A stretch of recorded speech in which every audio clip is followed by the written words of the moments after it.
prayer. Dear Lord, we are so thankful for the abundant blessings that are poured out on us every day. We thank you for our families. We thank you for this school. We thank you for sending Jesus in human form to die on the cross and rise again so that we can spend eternity with you. And we love you. We ask you to bless this time, and I ask you to help me be wise in my words. Amen. Well, welcome to the first part of the CCP meeting. I looked out and saw a few of you that I know have sat through this meeting with other siblings, probably multiple times. So thank you for coming again.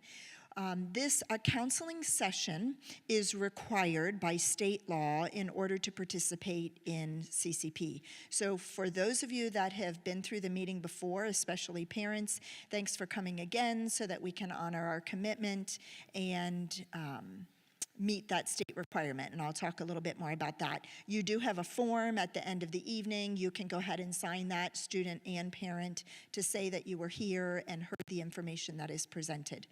I want you to know that much of the information that is in the presentation is also required by state law. So all of it is in the presentation. Some of it I will go through quickly, but I wanted to make sure to include it since it is required by the state. Okay, but as we start, I wanted you to hear from a couple people besides me on why CCP is valuable. So I'm not going to read this. I'm going to let you read it, but I'll let you read one of these quotes here.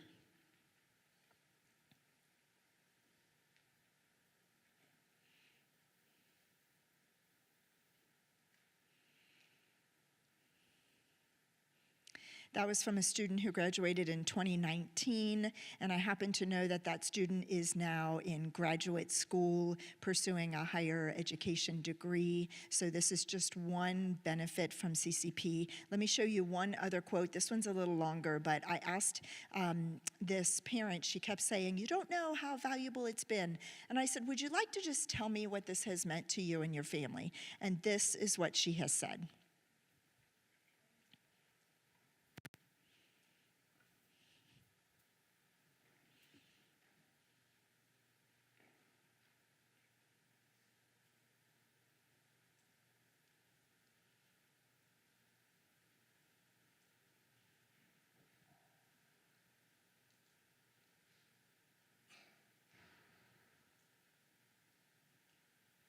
I know who this student is as well. He graduates this May with in 4 years with a master's degree because he was able to do that at his university after taking many CCP classes while he was here. So let me tell you a little bit about College Credit Plus. Some of you know about it, and some of you are here to learn about it for the first time.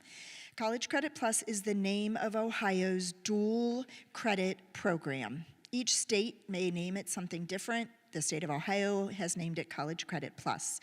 And this is a program through which students can take classes while they're in high school, and those classes count simultaneously as high school credit and college credit. That is why they call it dual credit program. You can see some of the requirements for students to participate there.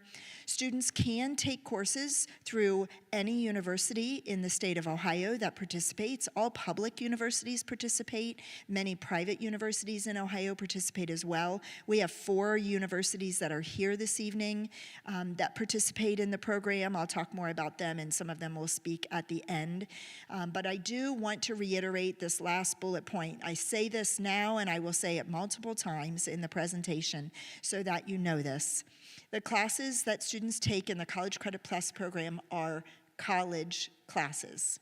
They're not our high school classes that count for college credit. They are college classes that students complete while they are here. So each class is designed to follow the protocol of the college, for the college department, for the college policies, and for that course. So they use that course syllabus and they walk through those courses.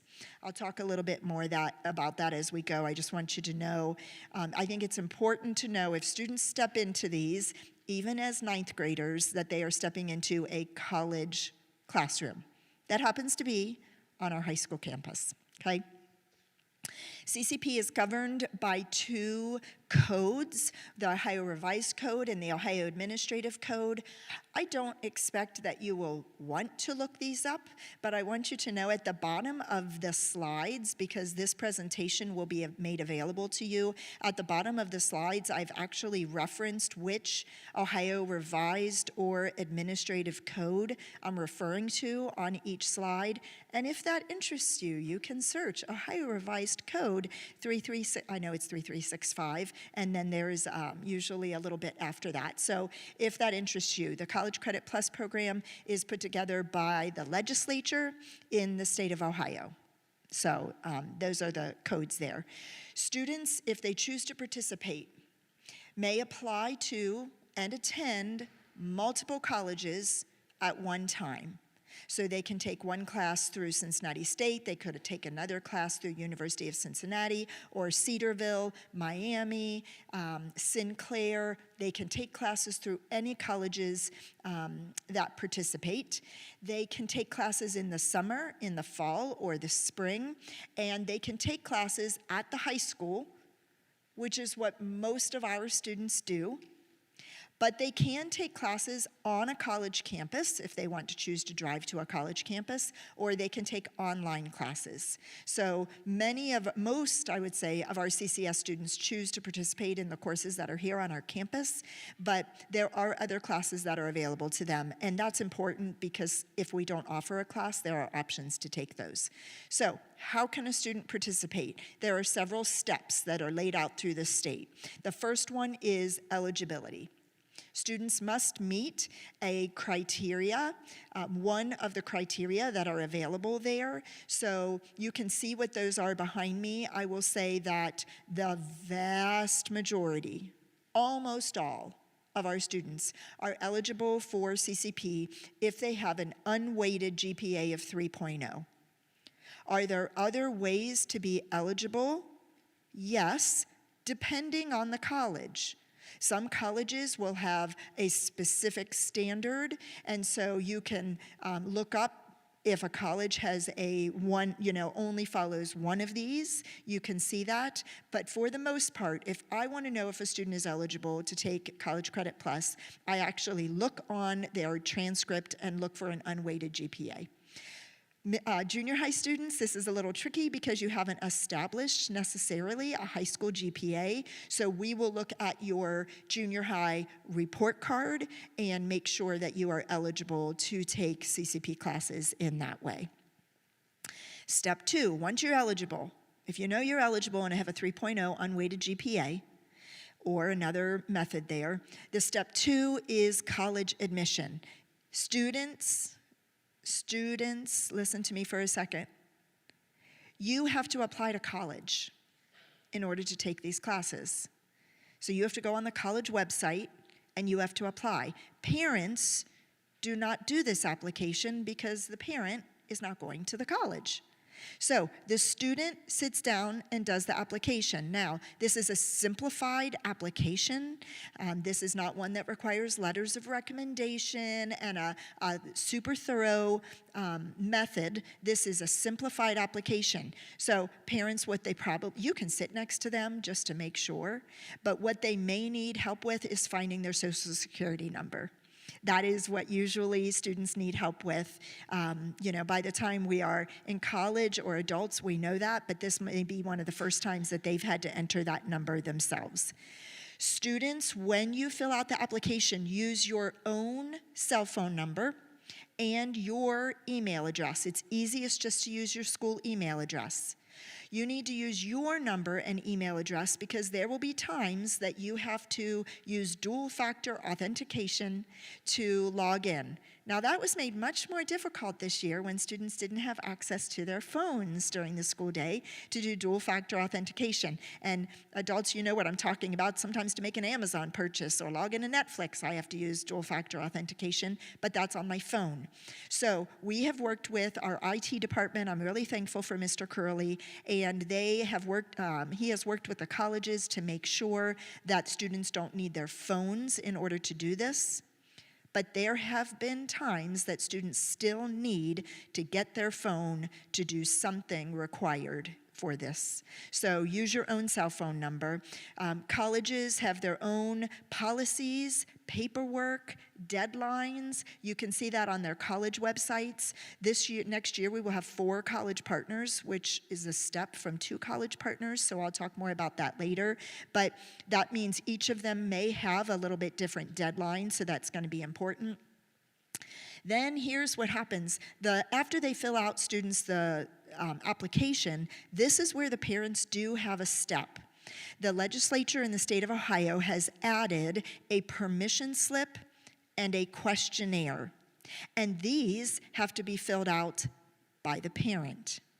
So once the student completes the application, then the parent will be prompted to go on and sign a document to say that their student, that they understand these courses are college courses, that the content will not be modified, and that they agree to that, and a questionnaire about emotional maturity. So I just want you to know that parents do have a little part of that, and the colleges have the final say in admission. Because I've been doing this a long time, once I can see a student's transcript and I can see what the work that they have done, I can usually know whether they will or will not be accepted to the college. So it's not like they have to wait on pins and needles. As long as they've met the requirements, they are admitted to the college. Okay, eligibility requirement, college applications. Step 3 is funding application. And this is important because parents and families can apply for state funding each year. There are funds available through the state of Ohio for every student who participates to have at least one course paid for by the state, which means you're taking a college course for free. And that's amazing, right? And so this part of it is a parent's responsibility, or a grandparent or guardian. So you have to establish what is called an Ohio ID account, and all of the requirements to do this process are included in a funding manual. I will be sending out that funding manual so that it literally walks through step by step what you're going to do. If you have children that have already done this, or if you yourself are an educator or may have an Ohio ID account, this will just be added to your Ohio ID account. So the big part, though, is that in order to complete the application, you need a college acceptance letter. It actually has to be included in the application. That's why step 2 was college admission. Once you have a college acceptance letter, and this will come through email. This is going to be an email that says, congratulations, you have been accepted to Cincinnati State College to participate in College Credit Plus for the 26-27 school year, something like that. You will actually just print that email or convert it. You can save the document and convert it to a PDF, and that is what will be attached to the funding application. On the funding application, there are multiple tabs. The directions will walk you through all of those. You ask for how many credit hours that you want. You ask for how many credit hours you want. That doesn't mean you're going to get them. So funds are limited. There is a pool of money that is set aside by the state. By the legislature, they determine how much money will be in the pot of money for non-public and actually, there's a separate pot for homeschool students, for non-public students in the state of Ohio. And then all the non-public students in the state of Ohio share that money. So we have seen more and more participation in the state of Ohio, which means the number of funding hours that students are getting per year has decreased. And it's very frustrating because public school students get 30 credit hours per year. That's 120 credit hours in the high school. And most, I will just say, if you're in here as an 8th grade student, you will be allotted 4 credit hours.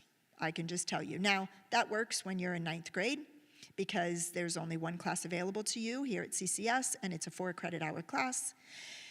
They do award the money from seniors down, but even our seniors are not getting the funds that they have in the past. I'll talk more about that and how that can work there.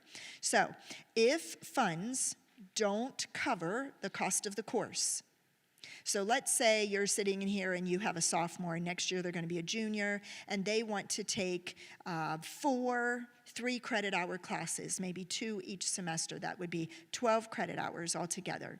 And they are only given 8 credit hours of funding by the state of Ohio. If that happens, families can choose to self-pay for the courses.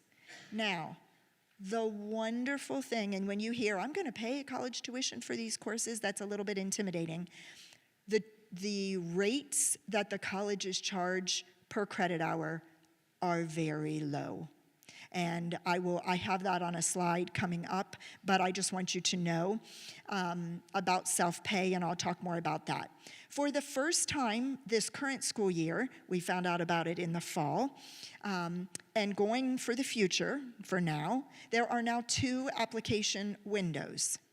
In general, do you just want to apply for the spring, during the spring, for the fall or full year window? That is where you start the application February 1st, you finish it by April 1st, that's a really important deadline, and that's funding for the entire year. If somehow this happens mostly with new students to CCS who are accepted after April 1st, and now they want to take CCP classes. How does that work? They can apply for funding now just for spring term, and those funds are distributed in December. They apply by November, and they're distributed in December. So that's something new, but most people will apply by April 1st. Okay.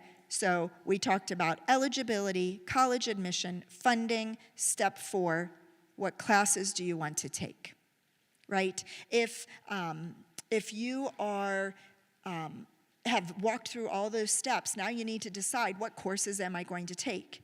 And the whole world of college courses are not necessarily open to you. Just like any other college student, you sometimes have to meet prerequisites in order to take courses. If you take them here on our campus, we have some limited sections. So for example, our English composition sections are open to students in grades 11 and 12. Here at CCS, because we have a teacher who has availability to teach them for 11th and 12th graders. We do not have unlimited sections. So if you want to know what classes to take, you can ask us about those. You can look at prerequisites. Those will be listed in our program of studies, which you'll receive next week. There are other requirements there, but I can help you, or the Student Services Department can help you understand how these classes work. Because remember, if you take the class through college, if you take one of these classes, it will meet one of our CCS graduation requirements. So if you take Fundamentals of Speech through Cedarville University with Mrs. Romine here at CCS, then you have met the CCS requirement for a speech class. You can take it by using the high school class or the college class. So high schools and colleges also, we will have a plan that you saw, and I'll talk more about later. Colleges can have a 15 and 30 hours suggested plan for students as well. So what are eligibility rules? What classes can you take? The first 15 credit hours, and again, almost all of this is by Ohio Revised Code, students must complete their first 15 credit hours of college by in what are called Level 1 courses. Level 1 courses. All of the courses we offer here are level 1 courses. So if you're curious what is a level 1 course, I have some information on here, but if for some reason I see that a student has registered for a course that is not level 1, I will point that out. It actually hasn't happened yet because most of the level 1 courses are what you're taking as general education credits. So those are what are considered level 1 courses. What is not allowed are the things that you see on that screen. I don't need to read it to you. These are courses that are not allowed in the CCP program by state law. So you cannot use your funded hours to pay for anything that is listed on here. Okay? Okay, this is important to consider. You're taking a college class and you're earning college grades. The final grade that you earn in the course is given by the college, how they define grades. So for example, Cincinnati State works on a 10-point scale that is A, B, C, D, F, no pluses and minuses. Cedarville University works with pluses and minuses. So whatever grade you earn in the class is listed on your high school transcript. And on your high school transcript, it will actually say, there's, if you've never seen, and some of you are 8th graders, so you don't have a high school transcript yet, but if you see a transcript, on the very far right column says, where did you earn that credit? And we added that column because it will be listed where you earned that credit. So if you take a course through Miami University, then instead of where, when it says where did you earn that credit, it will say Miami University instead of Cincinnati Christian High School. So the grade will count it will count toward your CCS GPA. Does it count toward your college GPA? It depends on the college. Not usually if you're using it as transfer credit. So if you take some courses here with Cincinnati State and then you decide to go to the University of Cincinnati, usually that credit comes in, and I'm using that example because my own son did that and I know what his transcript looked like. His University of Cincinnati transcript showed the courses that he took, gave him the credit for those courses, but it did not include the grade and it did not start his college GPA. But if you take CCP courses through Cincinnati State here at CCS, and then you go to Cincinnati State, you have already started your college GPA. So it depends on, and we did discover, I had a student look up a college that he was considering going to this year. It's a college in Florida, and I said, I don't know every college's policy. Why don't you look up whether or not the grade will be on there? And it did start his college GPA if he took courses at CCP. So it depends on the college, but I will tell you that most colleges do not. All College Credit Plus courses are weighed as honors courses here at CCS. Okay?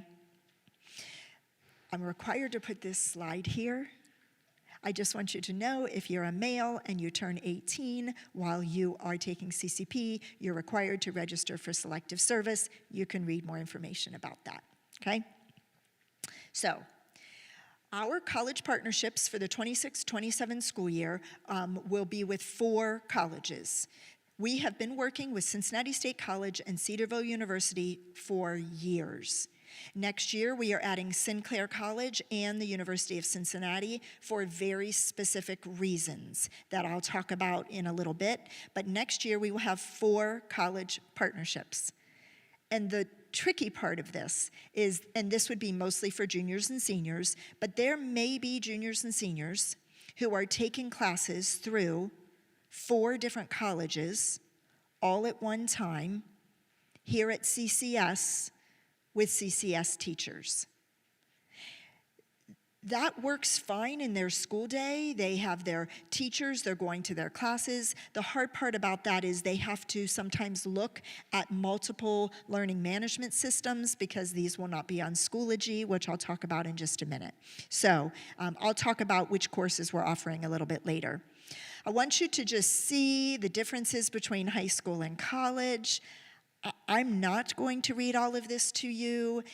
Many of parents, you know the difference between high school and college if you attended or had a student that attended college, but there is a difference between high school and college, right? Here are some of the differences. I'm going to stop on this one though, because the last two I think are important just to discuss out loud.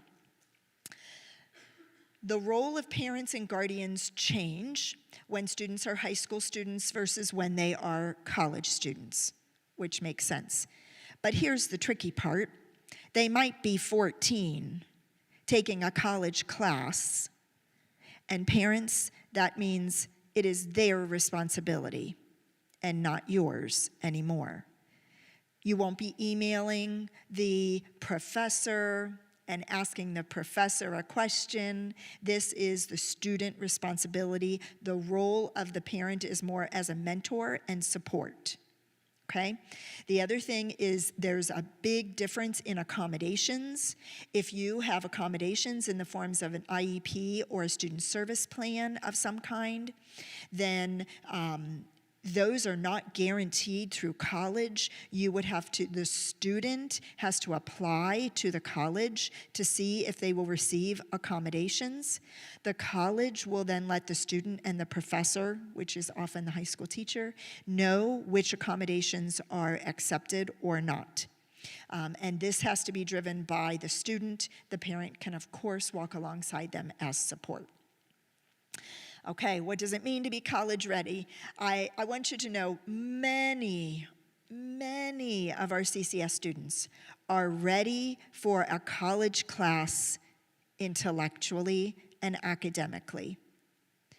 But it is important to understand it is a step up and a change in time management and organization. So if a student struggles with time management and organization, they may not be ready for a college course. And I like to say this right now, that's fine, because they're not in college yet. They're not graduated from high school yet. So if you think they're not ready for CCP when they're in 9th grade, then it's fine to wait until the next year and let them mature a little bit in terms of some of these skills. Because parents, you won't have access to the course to see when their assignments are due, to see when they have tests. So they need to be very responsible to do this. So that's kind of my hard line. I will say, our students are remarkable at the level of responsibility that I have seen them take on and succeed. So I am confident that most of our students are ready for this, but you, parents, know your child way better than I do. And so if you feel like, it might be good to wait a little bit, then that is fine. These courses are available all the way through high school, so I like to at least address that. The benefits, I've already mentioned some. You're earning high school and college credits. You're getting a head start. I have 4 sons. 3 of them graduated college 1 year early. And the last one, my youngest son, who is now a nurse at Cincinnati Children's Hospital, after his first year of nursing at the University of Cincinnati, which was really the second year of nursing. It was his first year of college. And I said, Caleb, this was really tough. Do you think that we made a mistake? Because it's too late, but I said to him, I stand in front of families every year. I need to know, would it have been better for you to wait? And he said, at the age of 18, Mom, do you remember the spreadsheet we made and how much money we save in 1 year? Of course we didn't make a mistake.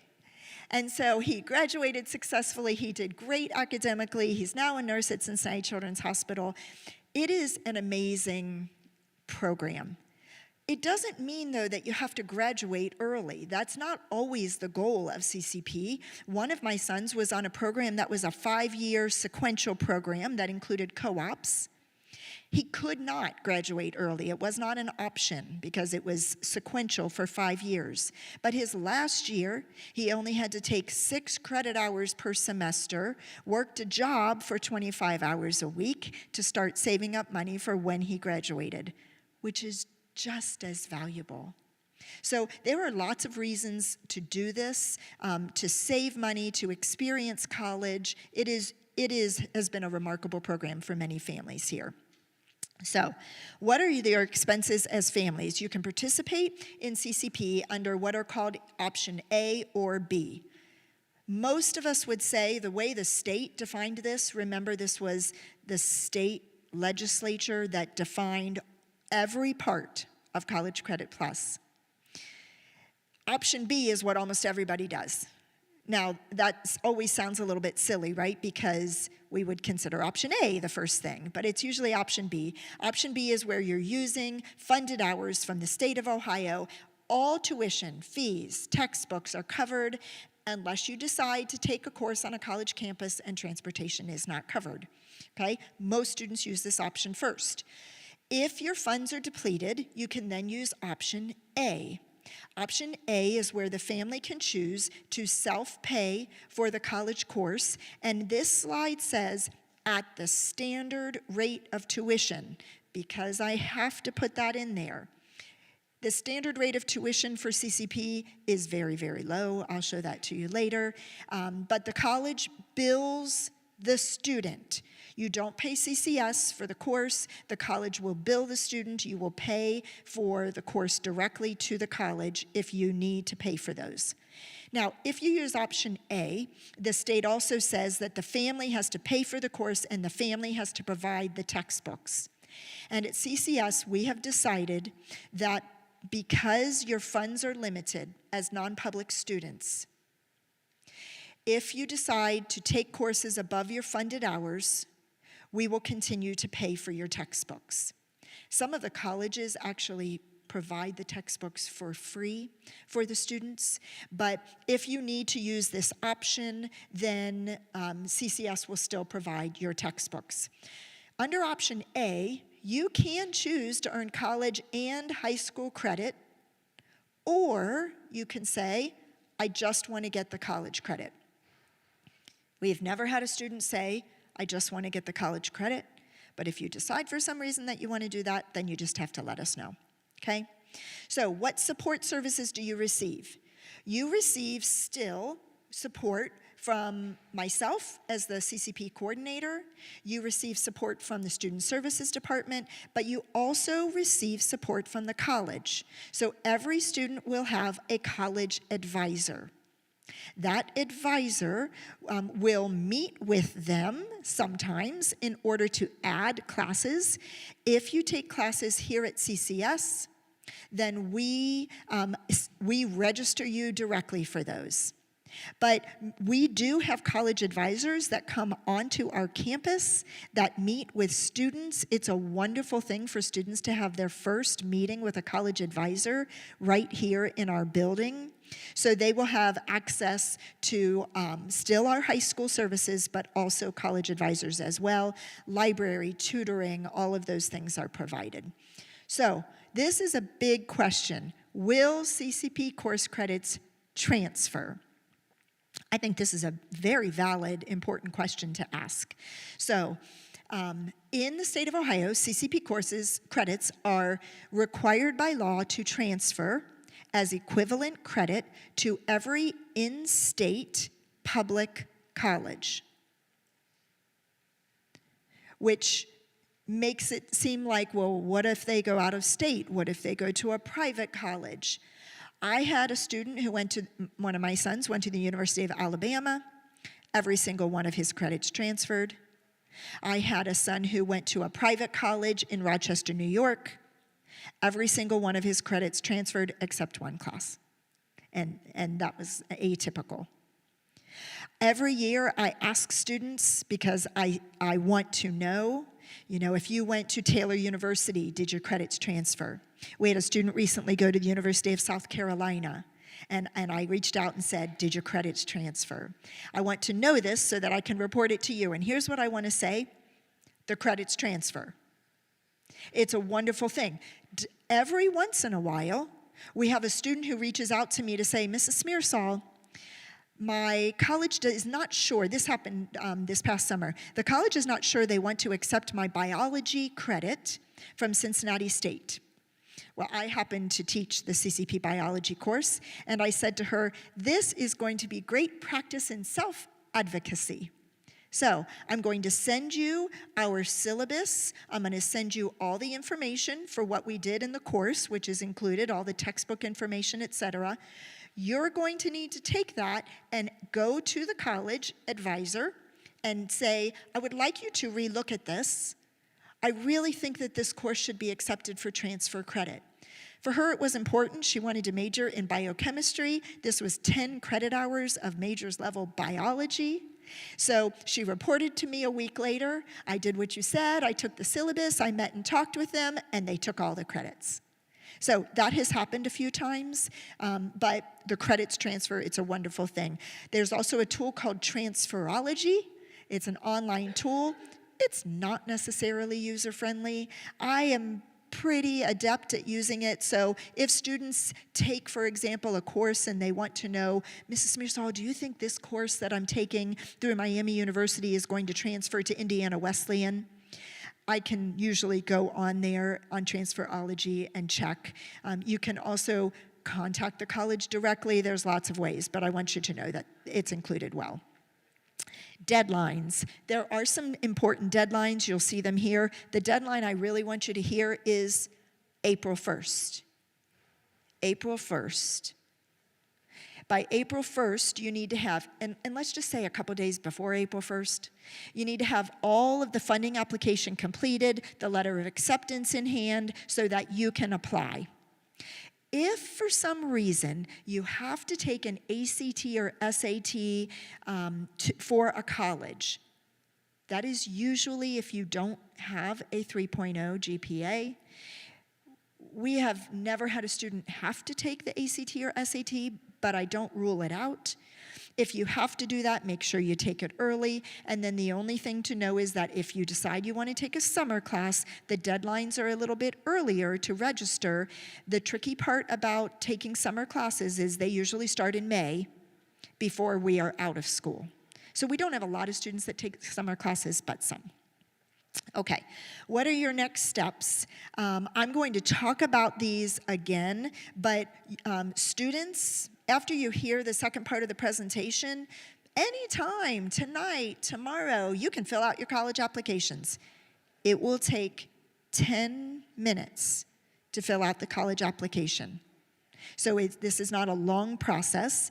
The funding application, parents, is not open yet. So you can't start that step. Usually it opens on February 1st. You have met, by being here, one of the most important requirements, which is to attend a counseling session. If you don't attend a counseling session, you are not allowed to participate in CCP according to the state of Ohio, okay? I just want you to know this information is available. If you want to read more, you can look at any of the things that are on here, but those of you sitting in the room are going to get to just stay for a little bit longer and hear more. What I've done is broken up this meeting so that people who have participated in CCP before don't sit through all of it. They will come in and hear some new things that the state have changed, and then you'll get to hear that for the first time. So I'm going to go to this slide. I'm going to take a couple minutes to I see people out there, to let them come in, and in about 4 to 5 minutes, I'll start the next part.